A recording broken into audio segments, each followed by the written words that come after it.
Hi, everybody. This is Marlene with Miami Ghost Chronicles Stories of the Supernatural. And I hope you enjoy this new show, whether you're viewing it on the internet or listening to a podcast version of the episode. I do want to thank you for being part of my audience. You can also find links to videos or podcasts on miamighostchronicles.com, as well as where you can submit your story about any eerie experiences you've had, which I would love to hear about. Just go to the Submit Your Story tab. Please subscribe to our channel so that you receive notification of when we release a new show. And find us on Facebook, Twitter, and Instagram. This is where I usually live stream and where I give you a behind the scenes look at locations where new episodes are being filmed at. I also tell you about all the interesting guests that will be appearing soon on Stories of the Supernatural. I hope you enjoy the show, and I think you are all wonderful.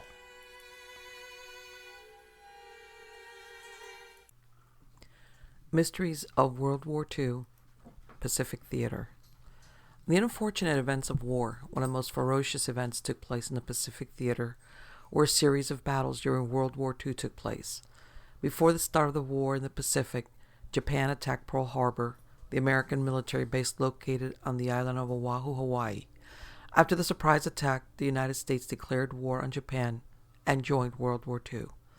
The attack came because the United States had stopped trade of oil and other materials to Japan. The attack came as a surprise because the U.S. government didn't think that Japan would be so foolish as to attack American territory. Major events were recorded, but there were many accounts of unacknowledged episodes interspersed amongst the adventures of heroes and battles. These are the stories of these strange events and forgotten mysteries. Solomon Island Giants. The Solomon Islands experienced some of the fiercest fighting in World War II, and are most famous for the bloody Battle of Guadacanal in 1942 and 1943. Japanese forces had more to contend with than Allied soldiers on the Solomon Islands. While traversing the island's numerous remote, thick rainforests, the soldiers often reported coming across giant hairy hominids ranging from 10 to 15 feet in height and covered in long brown to reddish-brown hair with prominent brows, flat noses, and wide mouths. The creature had immense arms and were known on occasion to even brandish crude weapons such as clubs. It was reported that the giants were known to be quite aggressive and even attack on occasion. Several units described these terrifying beasts crashing through foliage to ravage squads of soldiers, or snapping apart trees and branches in threatening displays of power. Bullets were said to have little effect on them, and soldiers would on many occasions be kept awake by inhuman wailing from the dark as the strange behemoths wandered the night. Indeed, the Solomon Islands have a long history of mysterious giants, and the local people are well aware of them. There is a rich tradition of folklore as well as sightings and footprints evidence of giant hairy hominids on the islands that continue right up to the present day. Bukit Timah, the Monkey Man. The Bukit Timah Monkey Man is a hairy hominid or some sort of primate said to inhabit Singapore, primarily the Bukit Timah rainforest region. This cryptid is largely known through accounts from Japanese soldiers in World War II, who often encountered the creatures during the Japanese occupation of Singapore. This cryptid is said to be a bipedal, ape-like creature, around 3 to 6 feet tall and covered with grayish hair. It is a typical example of what are often referred to as proto-pygmies, or miniature hairy hominids allegedly seen in many parts of the world. Although most accounts date from World War II, occasional sightings of these creatures persist into the present day. All sightings have occurred within the confines of the Bukit Timah Nature Reserve, which is a pristine protected area established in 1883 and is the only remaining primary forest in Singapore. The area has remained largely undisturbed and unspoiled for hundreds of years. The reserve only has an area of 1.64 square kilometers, yet has amazing biodiversity. It is said that 40% of Singapore's flora and fauna is found here. Tigers were even found here until the end of the 19th century. Originating in 1805, surprisingly, none of this seems to be new knowledge. Over the years, there have been many anecdotal accounts of the monkey man roaming the jungles. The earliest sightings of the monkey man can be traced to 1805 when a Malay elder claimed to have seen a monkey-faced creature in the Bukit Timah area. Japanese soldiers stationed in Singapore during World War II also provided accounts of these creatures. Then, in 2007, the new paper published an article chronicling some sightings of Monkey Man. Here are two of the most interesting accounts.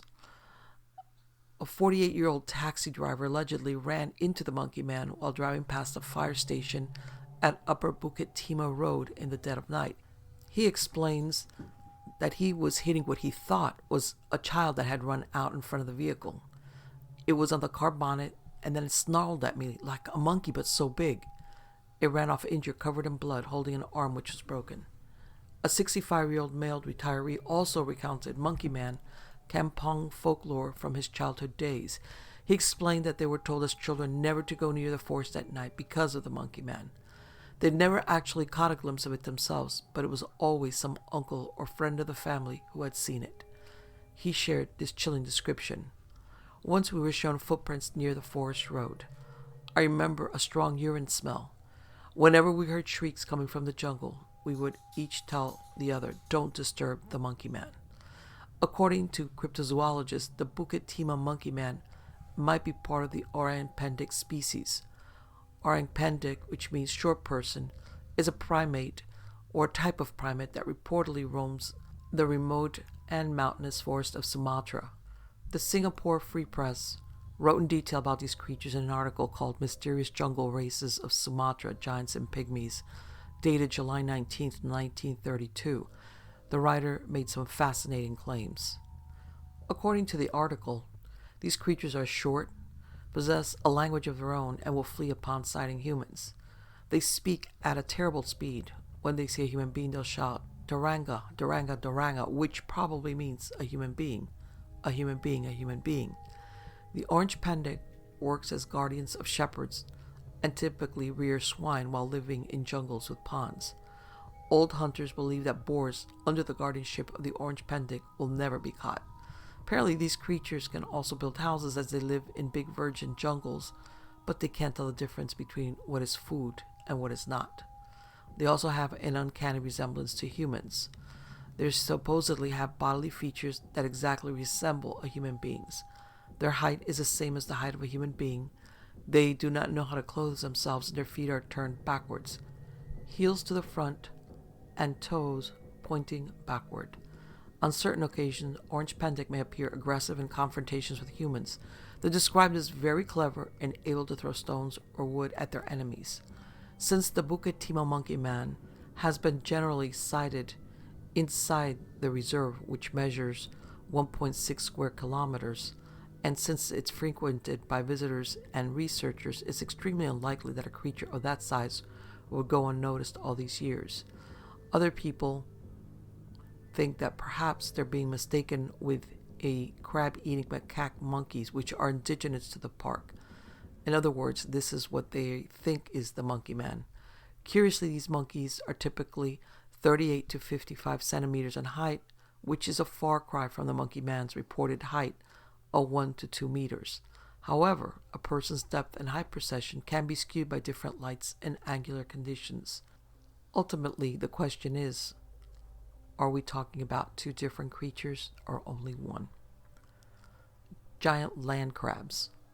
Soldiers stationed on remote islands of the Japanese archipelago, particularly in the Ryukyu island chain, were occasionally startled by giant crabs roaming around on beaches and in coastal forests.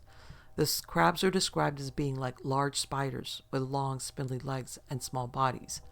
One horrifying account allegedly occurred in the aftermath of the Battle of Okinawa, a battle that was fought over 82 days in 1945 and is considered to be the largest amphibious assault in the Pacific War.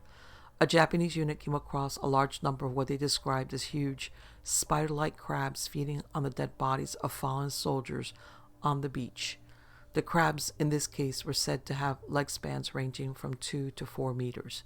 It is generally thought that these accounts are the result of sighting giant Japanese spider crabs that had somehow wandered up onto land. Japanese spider crabs inhabit the waters of Japan and have the longest leg spans of any arthropod, up to 12 feet. As their name suggests, they look very much like large, long-legged spiders. The problem with this explanation lies in the fact that although spider crabs have been known to come into shallower waters from time to time, adult crabs are usually found at depths of 160 to 2,000 feet.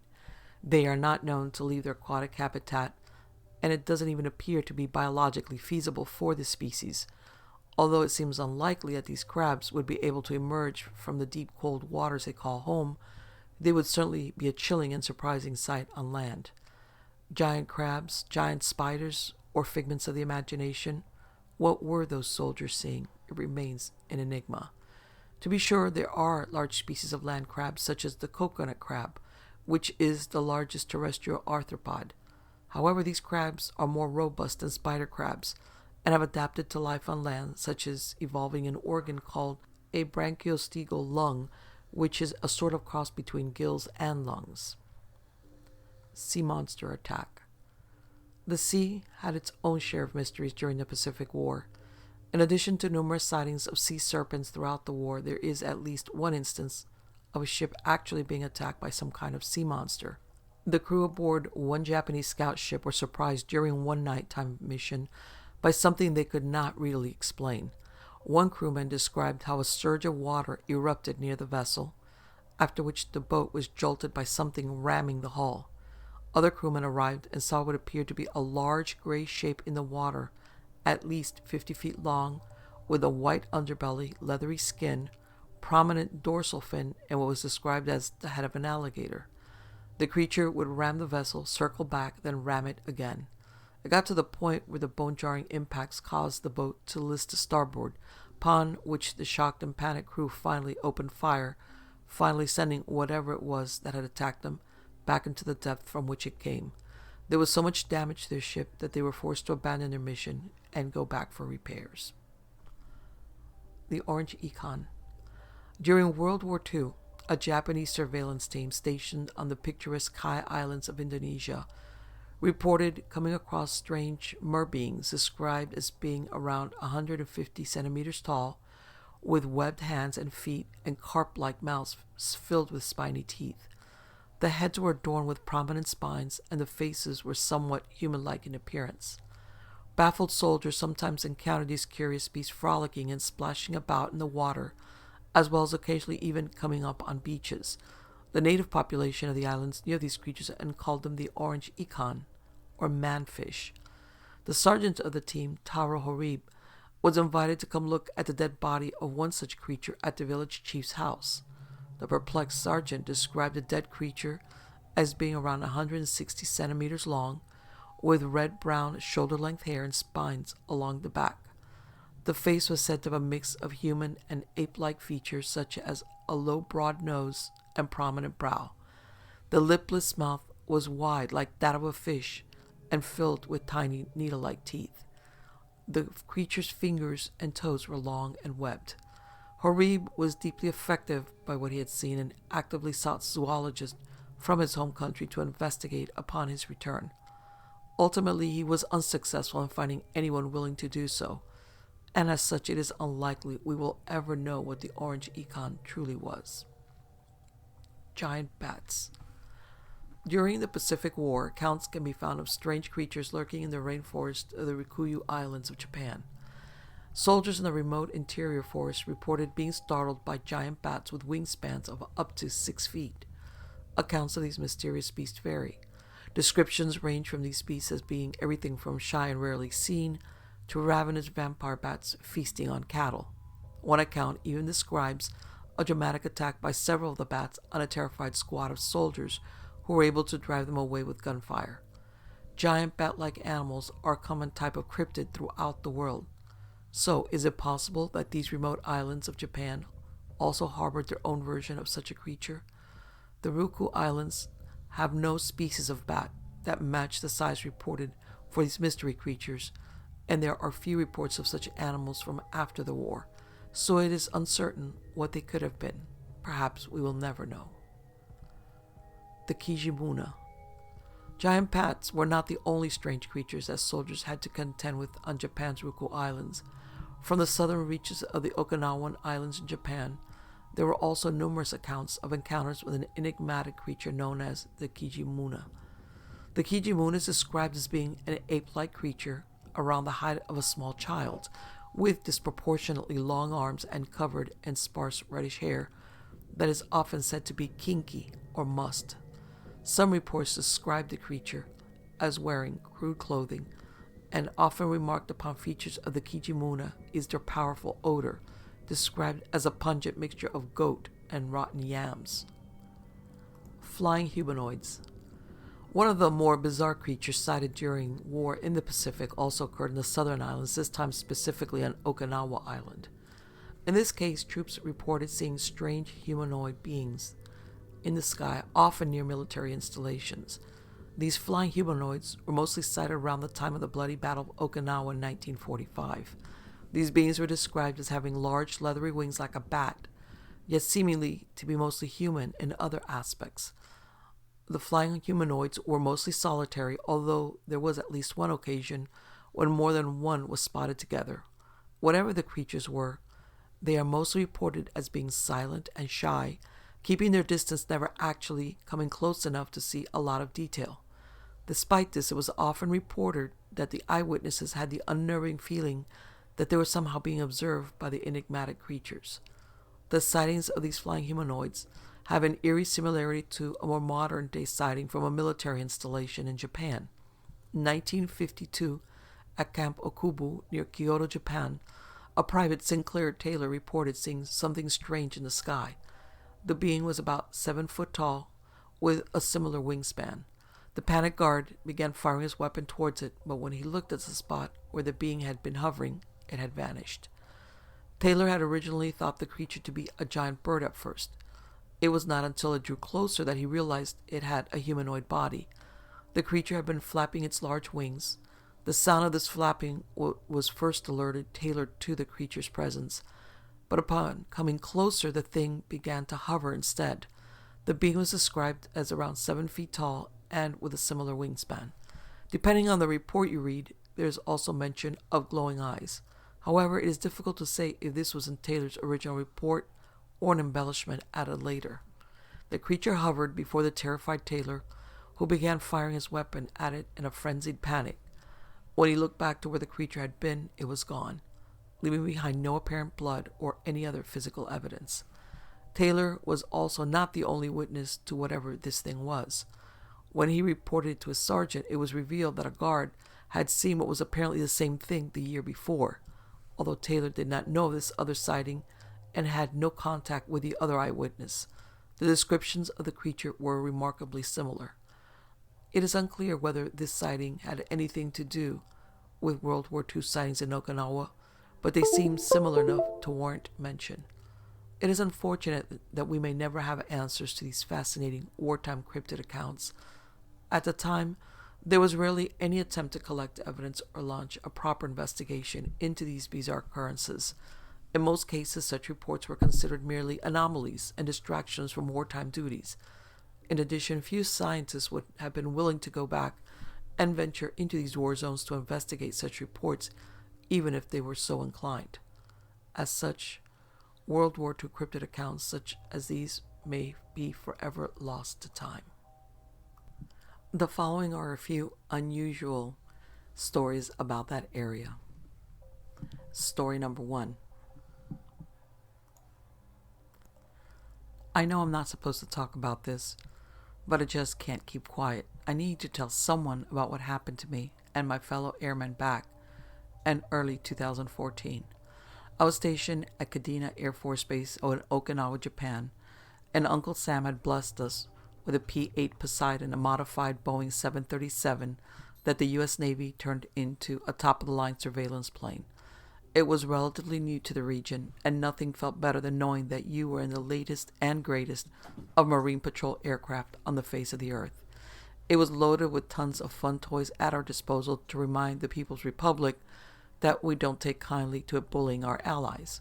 We had torpedoes, depth charges, slammer missiles, harpoon anti-ship missiles, sonobuoys, and surveillance equipment so powerful we felt like we were on a first-name basis with half the staff of the Plaff Air Base on the Parcel Islands after only a couple of ops.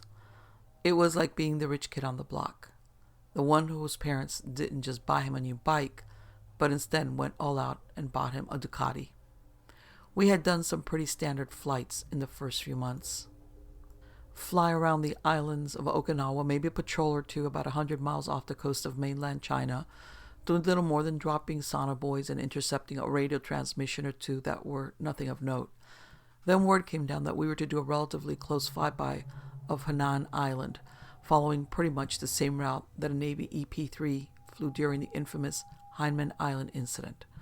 Our briefing was pretty bare bones, but suffice to say we were supposed to investigate a mysterious signal another patrol had encountered the day before, originating from somewhere in the ocean near Hainan.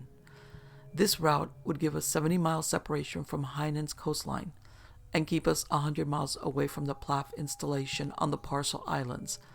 There was a little animosity among the crew, but bravado and rough humor diffused the situation pretty quickly. I recall our co-pilot suggesting that his life would be easier if he just deserted, went native, and took one of the local girls as his wife.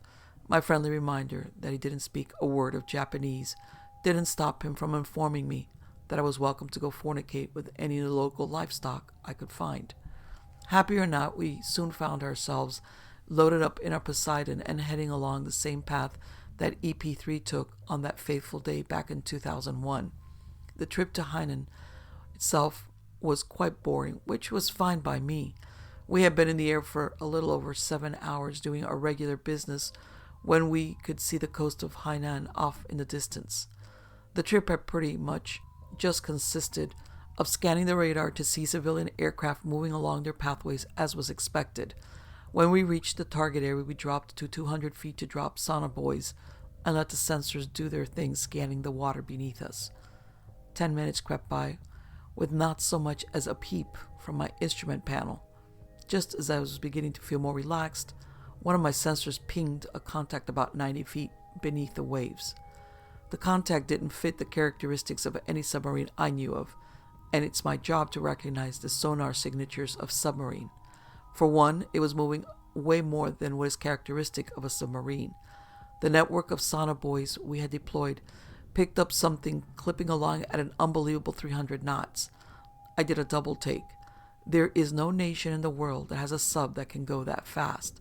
The Russians had one back in the Cold War that could go maybe 45 knots, but this was just ludicrous. It was weaving back and forth in a serpentine fashion, so fast that it was jumping across the display. It was moving so fast that our systems couldn't even track it in real time. On top of all this, the signature was very faint. If we hadn't had top-of-the-line sensors on board, I doubt we would have even picked up the contact at all. There were two possibilities to explain the faint signature. Possibility A, the contact had some sort of stealth capability that was doing its damnedest to fool our sensors. Possibility B, the contact was very small, maybe just a bit longer than the short sub the Marine grunts take to work in the morning. I was mulling this over in my head when the contact disappeared from my screen. 3 of the sonobuoys had stopped sending information, and as I reached for my comms, a 4th went dark as well. Not good. I radioed the pilot and told him what I had seen, asking that we double back to see if we could reestablish contact. He was happy to oblige. Pride runs deep in the Marine Patrol community, and you do not want to be known as the crew who lost a sub.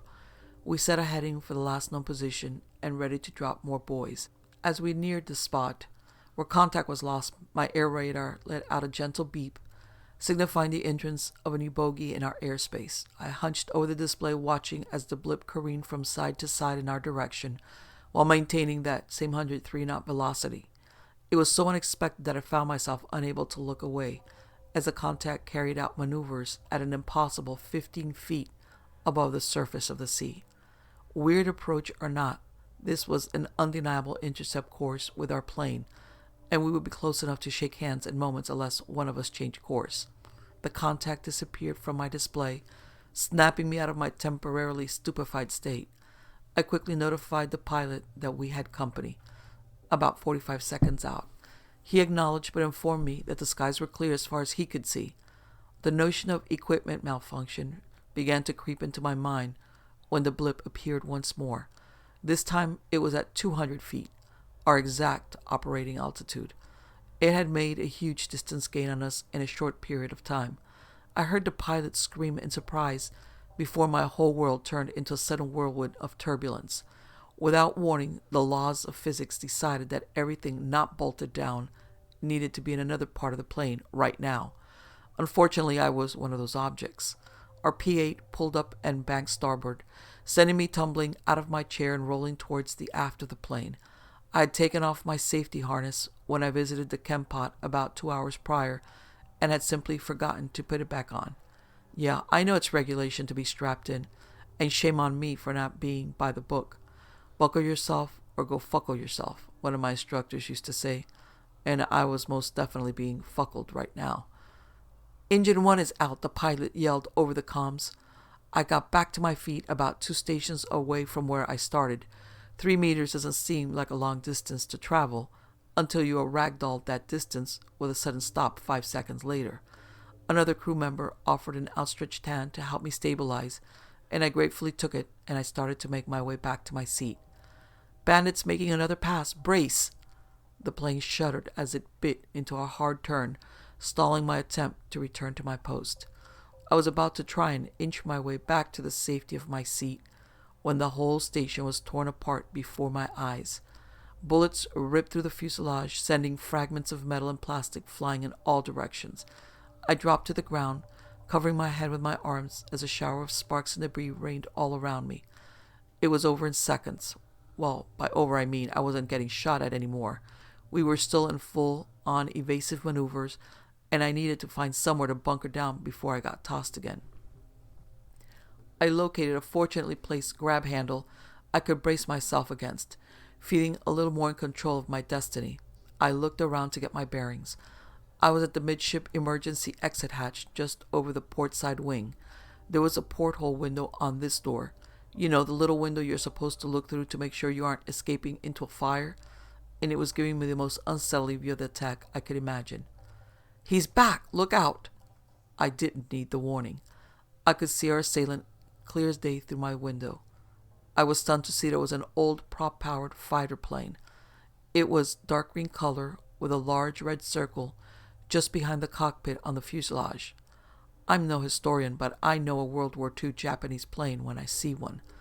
Growing up, I had quite the fascination with these old planes, but now my childhood dreams had manifested themselves as a lethal nightmare.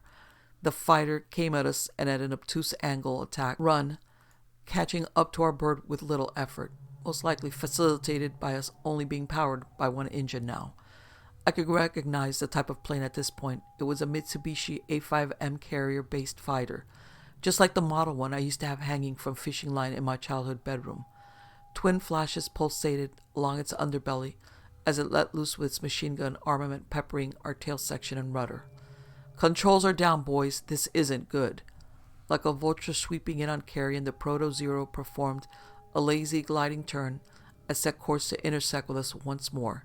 Shockingly, the expected kill shot didn't come. Instead, I saw the fighter pull up alongside us and match our speed like you see in old World War movies, where a pilot pulls up to his defeated foe to look him in the eye and decide his fate. But nothing about this felt like an honorable aerial duel of yore. When the plane reached its mark alongside our bird, I was able to get a good look at, well, the seemingly empty space where there was supposed to be a pilot. A faint blue glow was emanating from within while its shadows danced across the glass panes of the canopy. I was completely transfixed, mesmerized as a child would be by fireworks. Then I saw the hand. Amidst the playful light, a hand clawed at the bullet-resistant glass as though something within was attempting to break out. The owner of the hand made an appearance soon after. It was a young man, no older than 20, rising up from the cramped pilot's compartment and blearily looking around as if he wasn't entirely sure where he was. Finally, he looked right in my direction, his face a twisted mask of pain and sorrow, but overlaid with a hint of surprise, as though he just realized he was attacking another plane. His hands snapped to attention, grabbing at what must be where the flight controls were located. He frantically pulled at them, throwing the full weight of his body against the controls, but to no avail. He turned to me, and I could see him yelling, his mouth agape, while his breath left patches of fog against the canopy. He banged against the glass for about 20 seconds in a vain attempt to free himself from his high-speed prison. Sobbing, he stopped and stared into my eyes. He began to write something on the fog glass, but I could hardly make it out. I thought I knew what it said, but before I could be positive, the plane veered sharply away. I watched him leave with dread. This was not the type of turn you would typically see when a pilot was breaking off engagement. This was one of those hard turns, aggressive and mean and full of fight. This fighter was going to make another pass while we sailed along with one engine and a badly damaged rudder. Sitting duck always sounds like a fun expression until you are the sitting duck. Worse still is knowing that you are a sitting duck leading up to the kill shot. Second after excruciating second, slide by while you wait for the inevitable. He's coming in for the kill, and he's brought a friend. That made my stomach turn. 2 of them? Looks like we're sailing the Poo-Poo River without a boat, let alone a paddle. There was no way we could. I stuck by my window, and sure enough, the A5M entered into my visual range before long. His friend wasn't an A5M at all. In fact, it was a Corsair, another old fighter, but one that would have been used by American carriers. Apparently the years hadn't cooled things between them as they danced before me, guns blazing away. Their dogfight took them all over the place. One erratic turn would send them racing in our direction, while another would push them further away. I took a good look at the Corsair as it made a pass. It had the same blue light coming from within it as the first fighter did. Something gnawing at the back of my mind told me that if I were to see the pilot inside the American plane, he wouldn't be any happier than the Japanese one was. They were both prisoners to the bloodthirsty spirits that had taken up residence inside their warbirds. The dogfight continued to ebb and flow both towards us and away, but there was a gradual trend of them getting further and further away. After about 5 minutes, they were just specks on the horizon. You would lose them from sight every now and then before making out the flash of machine gun fire and locating them again. As for us, we limped back to our base in Okinawa. The whole crew was pretty shaken up, and it was quite the treat to explain to our superiors how a World War II aircraft flown by a blue light knocked the crap out of us over the South China Sea, but that it was all okay because we were rescued by another World War II aircraft flown by the same blue light. The whole crew was sent for one long debriefing, and even the ground crew we interacted with were brought in to make sure they knew what did and did not happen. Nothing happened as far as the Navy was concerned. We were sworn to secrecy and reminded about how the government could find very, very deep dark holes to dispose of annoying people. I just can't stop thinking of that young pilot's face, though. I still have nightmares about what happened, but in my dreams I can make out what the Japanese pilot was writing on the cockpit's glass. It says, "Forgive me." He is begging for forgiveness so he can be released from his living hell. Deep down, I know that those 2 pilots may never find peace, and that they are still out there fighting and suffering. Story number 2. On August 9, 1945, a plume of smoke and fire engulfed the city of Nagasaki. The hellfire and its subsequent radioactive plume claimed the lives of 39,000 to 80,000 people over the next 2 weeks. A large portion of these deaths resulted from the shock and the stupor of having just survived something believed impossible. As many as 5,000 people walked down to the shores of the Urakami River and waded into the water to alleviate the pain from the radiation burns on their skin. Many of these people, filled with complete shock, promptly drowned. On August 23rd, elements of the 2nd Marine Division entered the destroyed city to restore order from chaos. One of the men sent into the city was Lance Corporal Richard Murphy, my grandfather. Now, contrary to popular belief, the idea of a nuclear explosion creating an irradiated wasteland is mostly myth. Most of the radiation was gone from Nagasaki by the time my grandfather entered the city.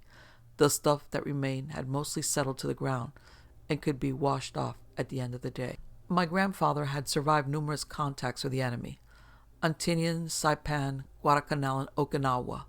On Okinawa, they were told that the local populace may be hostile, and if met with any aggression or even suspicion of aggression, they were to use deadly force. Once on a patrol, they encountered a hysterical woman running towards their element holding a box.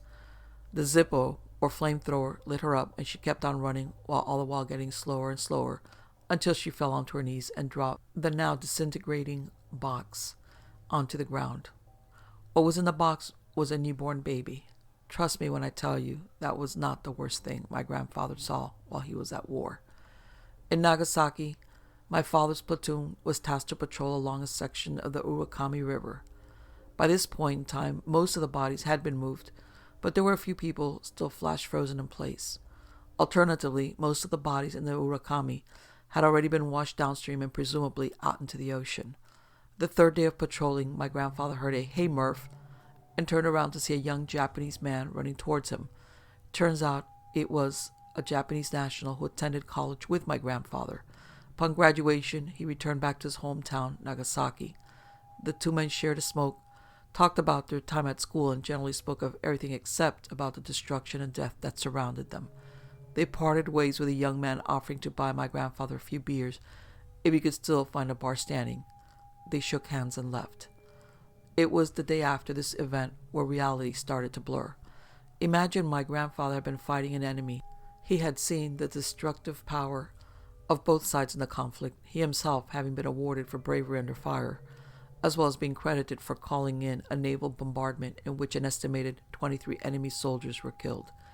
Yet here he was in the desolated wasteland in his enemy's own country, and being one of the first and last people who have ever in history experienced what a nuclear weapon could do to a city that just 2 weeks prior was lively and thriving, filled with men, women, and children, happy lives, far away and previously detached from the horrors of the war. This would psychologically affect most, if not all, people. It was a night patrol. My grandfather was out with a small fire team, 6 men, patrolling through the deserted and fouled wasteland. They were walking along the shore of the Urakami when the man on point exclaimed, "I think I see a body." He pointed in the direction of the river about 10 meters from shore, but then decided it was just his imagination. They continued their patrol. Body, I am sure this time. There was a hand sticking out of the surface of the water, just a mere meter from the shore. They attempted to retrieve it, but it was a detached hand. If it was a full body, they would have done something about it. Pulled it up on shore, logged its location, but it was just an arm. They left it on the bank.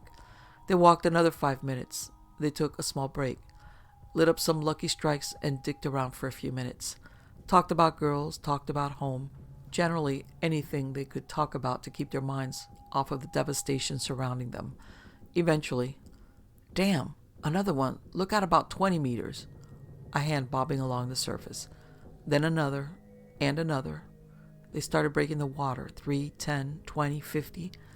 Then they started moving towards the shore. The hands with the fingers moving. The wind blowing over the flat land with no building obstructing its howl. The men panicked. One let off a few rounds from his Garand into the water. They ran from the Urakami and did not look back. I was the only person in my family that my grandfather told his story to, just like I was the only person he told a story about the young girls with a newborn baby. He told me the story after he developed lung cancer. No, it wasn't the radiation, but a life of smoking. He told me the story and wondered out loud what was on the other side. He was wondering if he was going to be like one of the hands crossing the Urakami, grasping and groping for some meaning. He wondered if, when he reached the other side, if there would be someone there to take his hand and pull him up. He also wondered if he would see those he affected, those he failed to pull up himself. Story number 3. One of the residents, I'll call him James, at the retirement home told me this once. I was stationed in Okinawa after the war. They wanted us to keep an eye on the Japanese, and for good reason. In some parts of the country, the natives weren't aware that the war was over, or they weren't ready to accept defeat. Either way, we had to constantly be on high alert, jumping at shadows and wishing we had eyes in the back of our heads. Within every clump of tall grass there appeared to be an enemy lurking with a knife, waiting to cut our throat once our backs were turned. Every tree contained a sniper lining us up in his crosshairs. I lived in a constant state of paranoia during my time on Okinawa. I finally got transferred to work on one of the supply ships offshore. I thought this would calm my nerves a bit. It didn't. Instead of worrying about banzai attacks and sniper fire, I found myself keeping peeled eyes towards the sky, anxiously waiting for an attack. The crew was anxious too, but with each passing day the tranquility of the sea helped us feel more and more relaxed. After a couple of weeks, we started to joke around, show each other pictures of our girls back home, and enjoy the wonderful climate. By then, we started to think that the war was really over. Our surprise came just before dawn. Our ship would have been attacked whether we were ready or not. There wasn't anything we could have done to prevent it. Our only goal that morning was to survive. I learned an important lesson that day. Chivalry and decency seem to disappear wherever there is panic. The pandemonium that happened shortly after the first plane crashed into our ship has left me with mixed feelings of reproach and guilt. I was asleep when the first plane struck. At first I thought we somehow hit a rock as I was tossed from my bunk bed and onto the cold hard floor. I heard frantic shouting above me, and a sobering thought entered my head. We were under attack. I stumbled onto the deck and was greeted by a scene of chaos and anarchy. My crewmates were scrambling in erratic movements. Some were trying to contain the flames, which were rapidly swallowing the ship.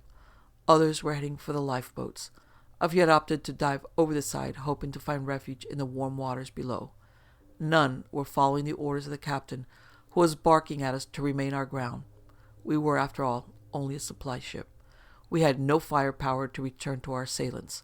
I quickly scanned the skies, and my stomach dropped. 3 more Baka bombs were nose-diving towards us, bent on delivering a swift death. Had I not heard my name being called, I would have surely died right then and there. James! James! Over here!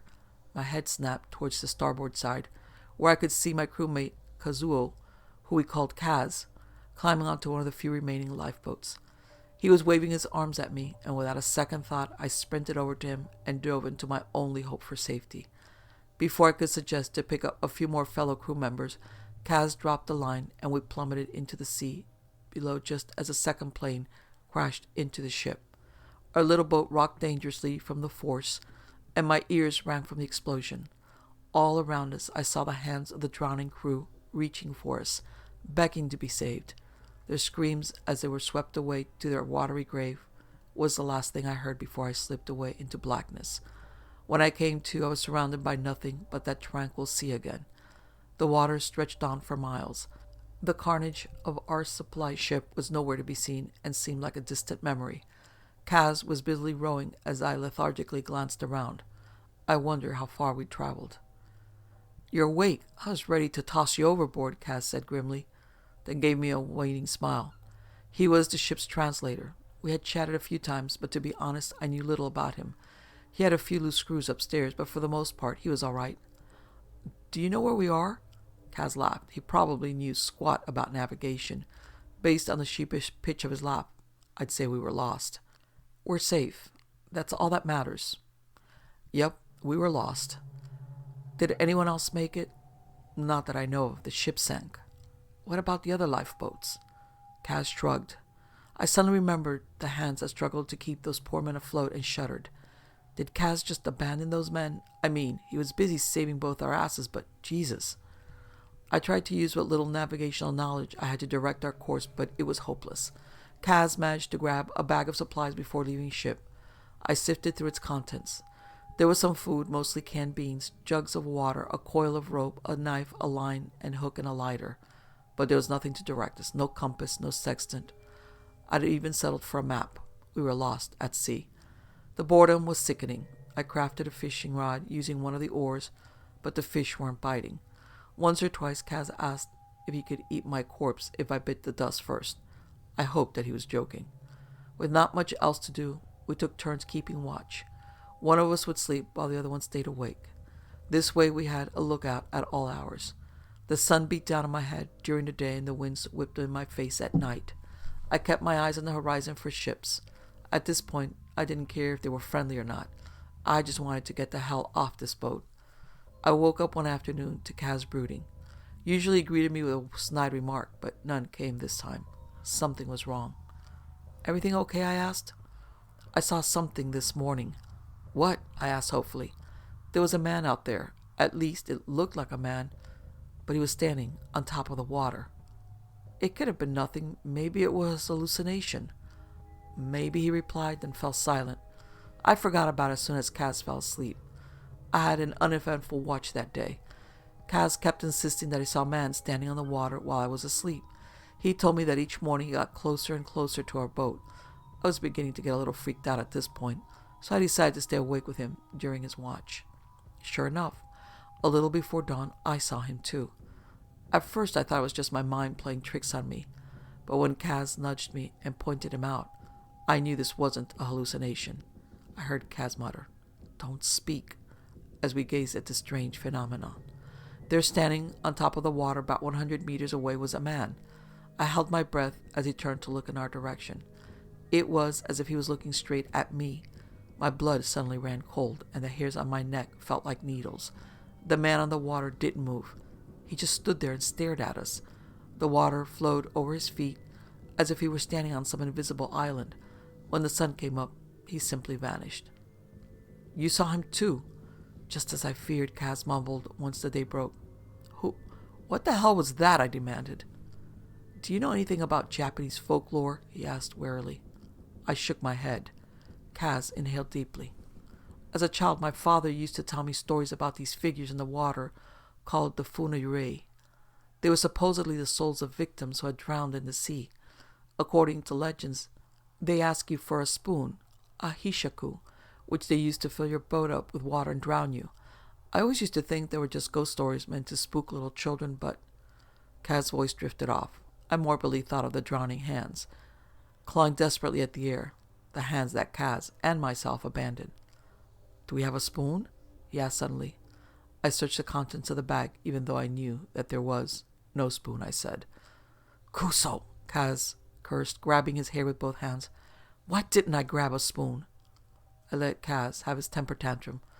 I wasn't really following him. Ghost spoons?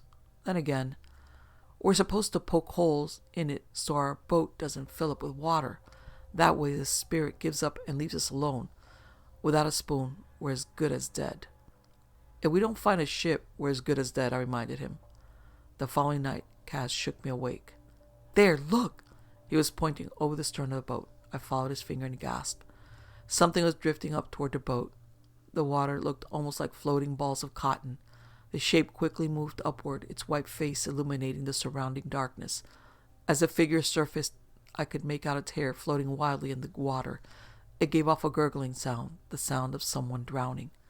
A pair of hands shot out of the water, thrashing about, the hands of a drowning victim. This went on for about 5 terrifying minutes before they went limp and disappeared into the sea. I made a move toward them, but Kaz stopped me. "It's a trick," he whispered.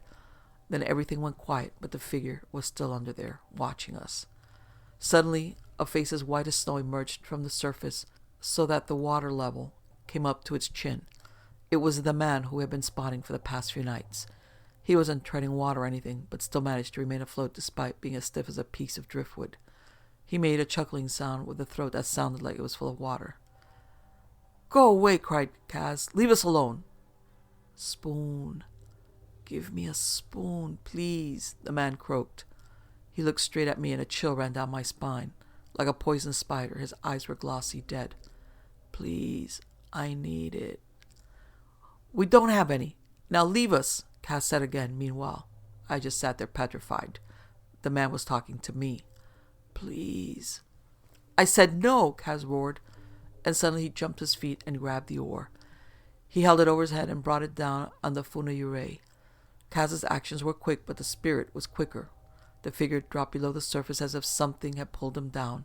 With lightning speed, the spirit grasped the blade of the oar and gave it a tremendous tug. I had to grab Kaz to keep him from going overboard. Our boat threatened to capsize as the oar vanished into the water. We began frantically scanning all sides of the boat for the funayurei like two people surrounded by hungry sharks. 1 second, the dark water around us was peaceful. The next second, there was a great splashing sound as hundreds of hands broke the surface of the water. They were struggling. They, too, were drowning. They shrieked and my body went numb. It sounded like a chorus of damned souls. My bladder let loose and I felt warmth trickle down my leg. Next thing I knew, 5 dead hands wrapped around Kaz's face, torso, and leg and pulled him over the side of the boat. He let out a scream that was cut short when he hit the water. Kaz was dragged to the bottom of the ocean, never to be seen again. The water around me became peaceful yet again. The hands were gone. At this point, I had accepted my fate. I prayed and I prayed that the death would be swift and merciful, but no hands came for me. I was rescued a few days later by a passing merchant ship. Fortunately, the people on board spoke English and brought me to safety. They must have thought I was a lunatic as I babbled madly about drowning ghosts and spoons. Back at the retirement home. So what? The spirits just left you alone? I asked. James nodded his head, lost in thought. They never got me. I lived through banzai attacks, kamikazes, and bullets whizzing past my head. But that encounter was, without a doubt, the scariest thing that's ever happened to me. I took a deep breath. I was a bit freaked out by James' tale. Why did they spare you? I asked, not expecting an answer. After a while, James spoke. The WWII are vengeful spirits. I think they were out to get Kazoo for abandoning our crew. What makes you say that? Because the man I saw standing on the water was the captain of our supply ship.